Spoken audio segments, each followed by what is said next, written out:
ये एक educational video है। ये वीडियो स्टूडेंट्स, एस्पायरेंट्स और प्रैक्टिसिंग लॉयर्स के लिए बहुत उपयोगी है। इसलिए आप इस वीडियो को पूरा देखें। इस वीडियो से आपको बहुत फायदा होगा। दोस्तों, जब हम एक मकान को बनाते हैं तो उसका सारा वजन उसके लोड बेयरिंग स्ट्रक्चर में होता है। लोड बेयरिंग स्ट्रक्चर मकान के उन पार्ट्स को कहते हैं जिन पर मकान का सारा भार टिका हुआ हो, जैसे उस मकान का कॉलम और बीम। अब मकान है तो उसकी रिपेयरिंग भी जरूरी है।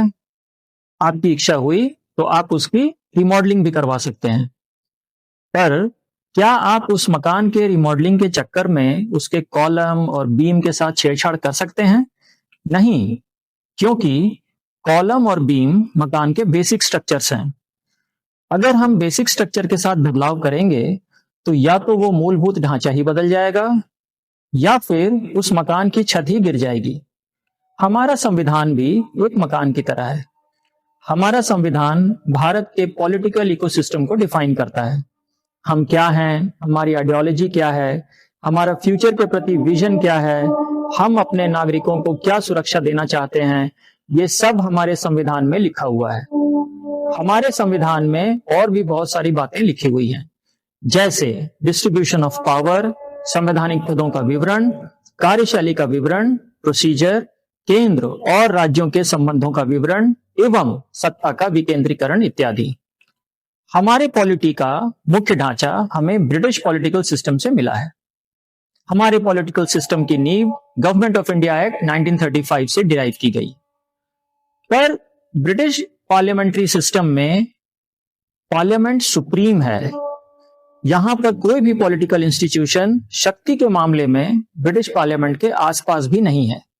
यहां तक कि वहां की सुप्रीम कोर्ट भी इंटरप्रिटेशन ऑफ लॉज के लिए ब्रिटिश पार्लियामेंट पर ही डिपेंडेंट है। हालांकि भारत ने भी अपने पार्लियामेंट को काफी शक्तिशाली बनाया है, परंतु हमारे संविधान निर्माताओं ने भारत के संसद को एब्सोल्यूट नहीं बनाया है। इसका सबसे बड़ा प्रमाण है हमारा लिखित संविधान या रिटन कॉन्स्टिट्यूशन। ब्रिटेन में संविधान कई हिस्सों में डिवाइडेड है। गवर्नमेंट के डॉक्यूमेंट्स से लेकर कोर्ट के इंटरप्रिटेशंस तक सब कुछ संविधान है, परंतु भारत ने लिखित संविधान को अपनाया है। लिखित संविधान को अपनाकर भारत के संविधान निर्माताओं ने अपनी मंशा साफ की है कि वो भारत के स्वरूप को लेकर कोई भी एम्बिग्विटी नहीं रखना चाहते हैं और इसलिए उन्होंने भारत के सभी संवैधानिक इंस्टीट्यूशंस के रोल को डिफाइन किया है। पर यहां हमें एक विरोधाभास देखने को मिलता है, एक पैराडॉक्स। एक तरफ हमारे संविधान ने अपनी रक्षा के लिए भारत के सुप्रीम कोर्ट को अपना गार्डियन बनाया है और दूसरी तरफ हमारे संविधान ने ही हमारे संसद को संविधान को अमेंड करने की ताकत आर्टिकल 368 के द्वारा दी है। सवाल यह है कि भारत के संसद को जो ये ताकत आर्टिकल 368 के द्वारा मिली है उसका स्कोप क्या है? क्या हमारे संसद को आर्टिकल 368 के द्वारा इतनी ज्यादा ताकत प्रदान की गई है कि वो हमारे संविधान के मूलभूत ढांचे में आमूलचूल परिवर्तन कर सके? ठीक उसी तरह जिस तरह हम किसी मकान के लोड बेयरिंग स्ट्रक्चर के साथ छेड़छाड़ नहीं कर सकते हैं, उसी तरह अगर हम संविधान के उन मौलिक मूल्यों को ही बदल देंगे तो हमारा संविधान वो रह ही नहीं जाएगा जैसा हमारे संविधान निर्माताओं ने इसकी परिकल्पना की थी। क्योंकि अगर संविधान के मूलभूत ढांचे में परिवर्तन हो गया तो हमारा पॉलिटिकल इकोसिस्टम ही बदल जाएगा, हमारे देश की पर्सनैलिटी ही बदल जाएगी। फिर हमारी जुडिशरी काहे की गार्डियन और किसको बचाएगी? डॉक्ट्रिन ऑफ बेसिक स्ट्रक्चर की कहानी दरअसल सतही तौर पर हमारे पार्लियामेंट के constitutional amending power under article 368 और हमारे सुप्रीम कोर्ट के role as guardian of the constitution के बीच के बैलेंस की कहानी है। परंतु अगर गहराई से देखें तो यह कहानी भारत के पहचान को बचाने की कहानी है। सुप्रीम कोर्ट के फैसलों से अब तक हमें जिन बेसिक स्ट्रक्चर्स का पता चला है वो है, number 1, supremacy of the constitution. संविधान ही सुप्रीम लॉ है। भारत में जितने भी कानून हैं वे सभी हमारे संविधान से ही प्रेरित हैं। भारत में अगर कोई कानून एज पर कॉन्स्टिट्यूशन नहीं है तो वो कोर्ट के द्वारा वॉइड डिक्लेयर कर दिया जाएगा। दूसरा है sovereign, democratic and Republican structure. ये इंडिया के गवर्नमेंट के फॉर्म को डिफाइन करता है। इंडिया का फॉर्म ऑफ गवर्नमेंट भी एक बेसिक स्ट्रक्चर है और इसे बदला नहीं जा सकता।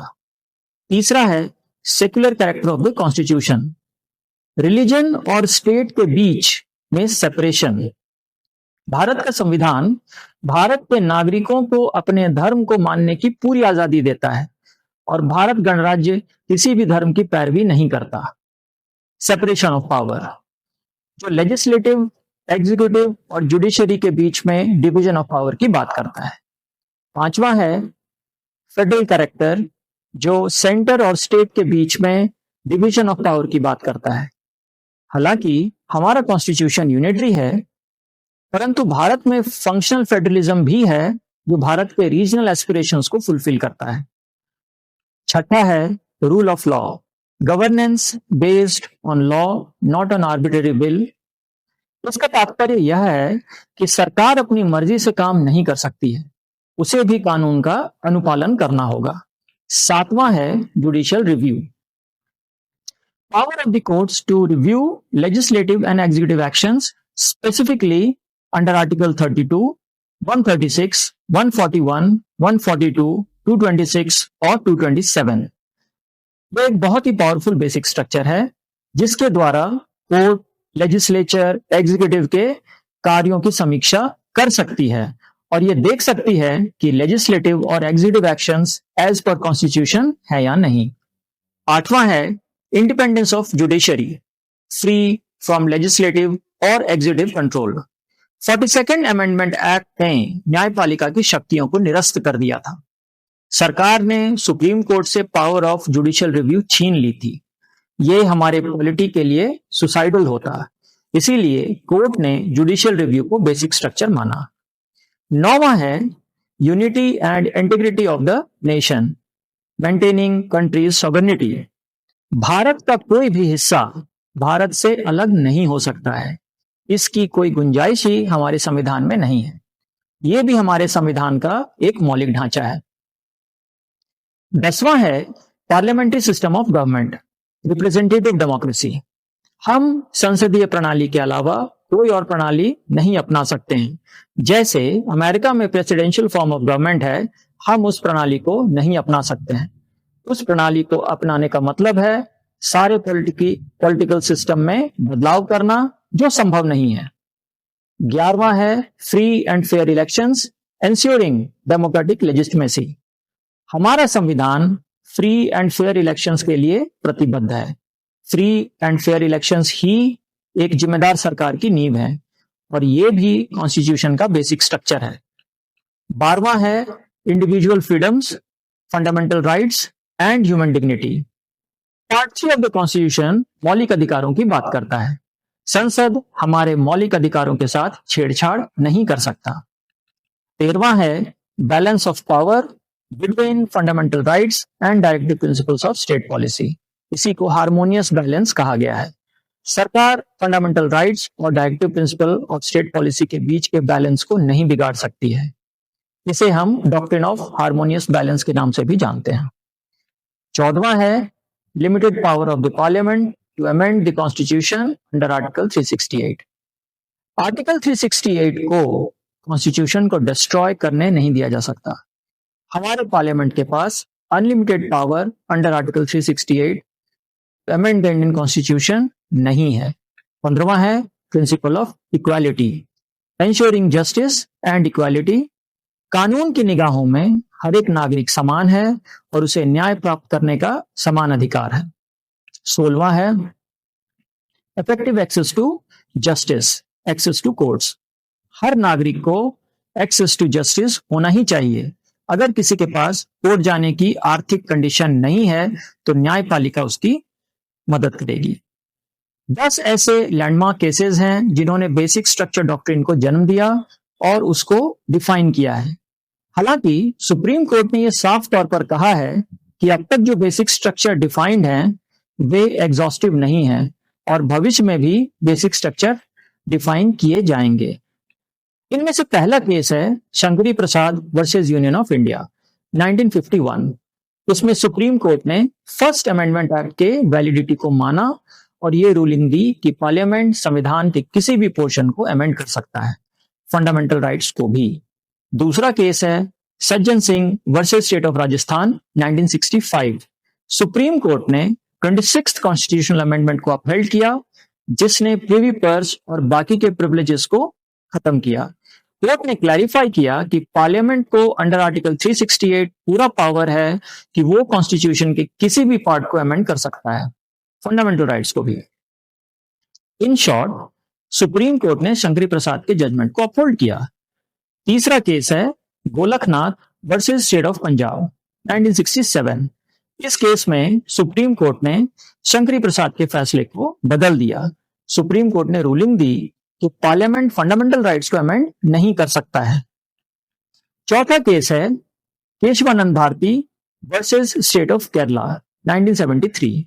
सुप्रीम कोर्ट ने डॉक्ट्रिन ऑफ बेसिक स्ट्रक्चर को एस्टैब्लिश किया। कोर्ट ने साफ किया कि पार्लियामेंट के पास कॉन्स्टिट्यूशन को अमेंड करने की शक्ति है, परंतु पार्लियामेंट इसके फंडामेंटल प्रिंसिपल्स जैसे democracy, secularism, rule of law etcetera को अमेंड नहीं कर सकता है। इन शॉर्ट, सुप्रीम कोर्ट ने आर्टिकल 368 के स्कोप को लिमिट कर दिया। पांचवा केस है इंदिरा नेहरू गांधी वर्सेस राजनारायण 1975। कोर्ट ने राजनारायण के फेवर में वर्डिक्ट देते हुए कहा कि free and fair elections and rule of law भी बेसिक स्ट्रक्चर है।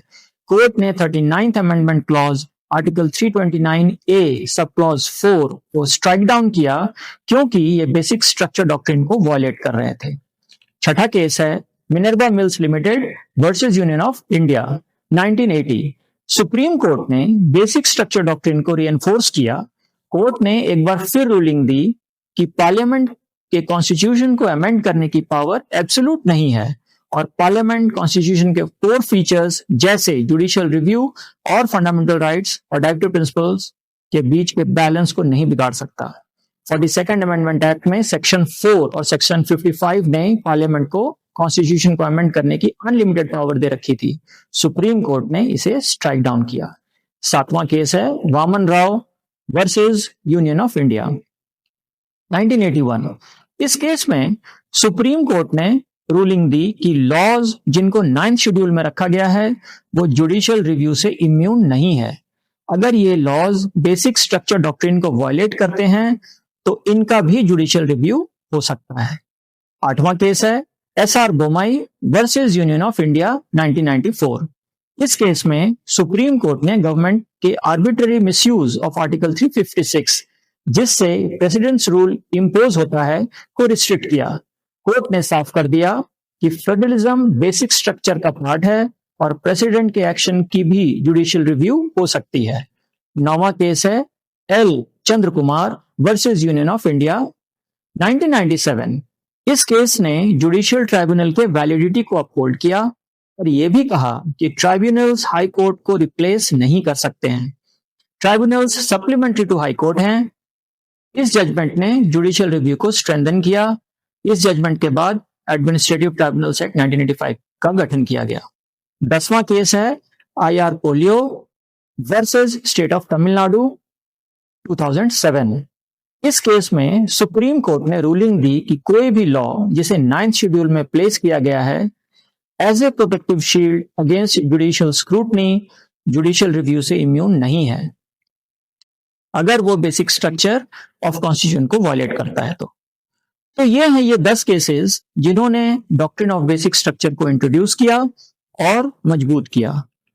दोस्तों, हम आगे के वीडियोस में हर केस को इंडिविजुअली पढ़ेंगे और डिस्कस करेंगे कि कैसे इन केसेस ने डॉक्ट्रिन ऑफ बेसिक स्ट्रक्चर को इवॉल्व करने में मदद की। अगर आपको ये वीडियो पसंद आया हो और अगर आप मेरे वीडियोस को आगे भी देखना चाहते हैं तो प्लीज इस वीडियो को लाइक और सब्सक्राइब कर दीजिए और बेल आइकन दबा दीजिए। इससे हमारे सभी नए वीडियोस का नोटिफिकेशन आप तक पहुंच जाएगा। मैं हूं विश्वजीत और आप देख रहे हैं लैंडमार्क केसेस।